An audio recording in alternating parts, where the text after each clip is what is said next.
This is the Samsung Galaxy Note 9, and it looks a lot like the Samsung Galaxy Note 8. But that's because this year is all about refinement. Aesthetically, the Galaxy Note 9 looks really similar to the Galaxy Note 8. But if you look a little bit closer, you'll see a few tweaks and changes that give it a whole new feel. The sides of the phone are a little bit flatter than last year because the Galaxy Note 8 took a lot of design cues from the Galaxy S8, which has a much curvier body.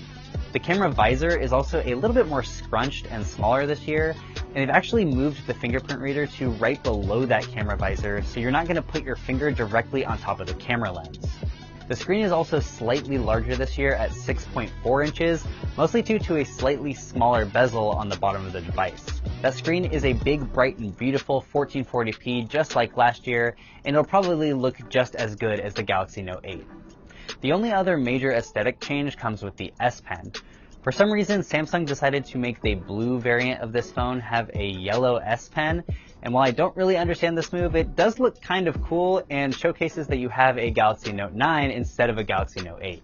The S Pen can do all those fancy software things that it could do last year, but they've actually added Bluetooth to the S Pen this year, which can be used as a remote camera shutter. You can also double tap the S Pen to change the direction of the camera, so you can kind of decide whether you want to take a landscape shot or more of a selfie portrait. Most of the other major changes this year are on the inside. The Galaxy Note 9 has been updated to Qualcomm's latest Snapdragon 845 processor. You can actually get 6 to 8 gigabytes of RAM with 128 or 512 gigabytes of storage. You can actually upgrade this storage to a terabyte if you use a 500 gigabyte micro SD card, but we're not quite sure anyone would ever need that much storage in their life.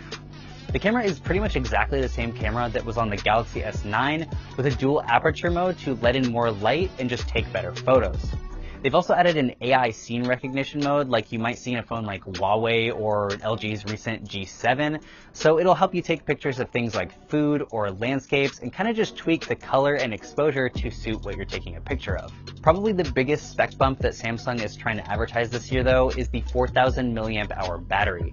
Now this is a pretty big jump, especially since the Galaxy Note 8 had an even smaller battery than the Note 7 due to that whole exploding battery thing. We're hoping that this can get you a couple days of battery life like Samsung says, but we're definitely going to test this in our full review coming later down the line. The Galaxy Note 9 is running Android 8.1 Oreo, so it's not the brand new Android Pie that just got launched a couple of days ago, but again, that just launched a couple of days ago, so I wouldn't necessarily expect them to be quite up to date just yet. Also, Fortnite is actually exclusive to a number of Samsung devices, and the Galaxy Note 9 is high up on that list. This is probably the most powerful Samsung device that you'll be able to play Fortnite on, and you'll be able to download it from the Galaxy App Store on your phone. We're not quite sure just how long this is going to be exclusive to Samsung devices, but make sure you stay tuned to the website because we will keep you up to date as soon as it comes to other devices on the market. Samsung is only selling this phone in 2 colors in the United States this year, which is ocean blue and lavender purple.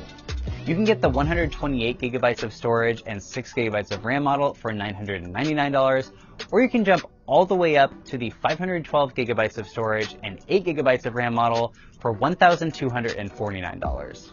Pre-orders of the Galaxy Note 9 are starting on August 10th, but I really want to know, do you guys think that this is a big enough upgrade from the Galaxy Note 8? Make sure you leave your comments in the comment section down below, and I'll jump down there and interact with you guys then. But until then, stay tuned because, of course, we are your source for all things Android.